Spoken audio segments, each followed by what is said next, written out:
Culvert ভরাটের অভিযোগে পানি নিষ্কাশন বন্ধ। মধুখালীতে জলাবদ্ধতায় দুর্ভোগে প্রায় 40টি পরিবার। মফিজুর রহমান মুবিন, মধুখালী, ফরিদপুর প্রতিনিধি। সেই কালভার্টটা কয়েকজন লোকে জায়গা দখল করে ভর্তি করে এখানে পানি নিষ্কাশনের কোনো ব্যবস্থা নেই।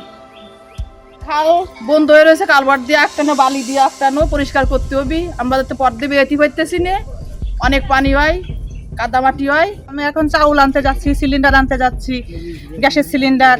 আমার এখন চাউলের বস্তা কীভাবে আমি ভুসি আনি, ভুসি পুরাই চুলাই, সেই ভুসি আনারও মতন কোনো ই নাই। আমার ভ্যান একদম বাড়ি পাশ চলে যায়।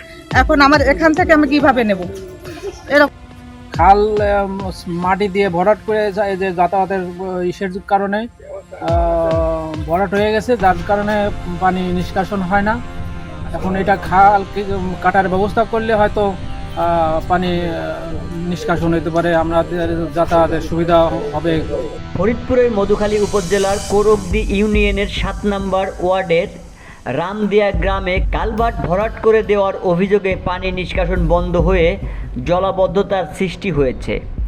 আজ 13 জুলাই সোমবার সরেজমিনে গিয়ে দেখা যায়, প্রবল বর্ষণের কারণে ওই এলাকায় হাঁটু পানি জমে থাকায় কয়েকটি পরিবারের সদস্যরা বাড়ি থেকে স্বাভাবিকভাবে বের হতে পারছে না। একই সঙ্গে সাধারণ পথচারী, কবরস্থানে আগত মানুষ এবং মসজিদের মুসল্লিরাও চরম ভোগান্তির শিকার হচ্ছেন। স্থানীয়দের অভিযোগ, রামদিয়া সরকারি প্রাথমিক বিদ্যালয়ের নিকটবর্তী মধুখালী বালিয়াকান্দি ও মধুখালী কোরকদি সংযোগ সড়কে আগে পানি নিষ্কাশনের জন্য একটি কালভার্ট ছিল। পরে সেটি অপসারণ করে বালু দিয়ে ভরাট করে দেওয়ায় পানির অস্বাভাবিক প্রবাহ বন্ধ হয়ে যায়। ফলে বর্ষার পানি সড়ক ও আশপাশের এলাকায় জমে দীর্ঘস্থায়ী জলাবদ্ধতায় সৃষ্টি হয়েছে। এ ঘটনায় রামদিয়া গ্রামের নোয়াবাড়ি ঘোষকান্দি মৌজার বাসিন্দা মোহাম্মদ আবুল হাশেম উপজেলা নির্বাহী কর্মকর্তা ইউএনওর কাছে লিখিত আবেদন করেছেন। আবেদনে তিনি ভরাট করা কালভার্ট পুনরুদ্ধার করে দ্রুত পানি নিষ্কাশনের ব্যবস্থা গ্রহণের দাবি জানান। এলাকাবাসীর দাবি, দ্রুত কালভার্টটি পুনরুদ্ধার না করা হলে জলাবদ্ধতা আরও ভয়াবহ আকার ধারণ করবে এবং জনদুর্ভোগ বৃদ্ধি পাবে।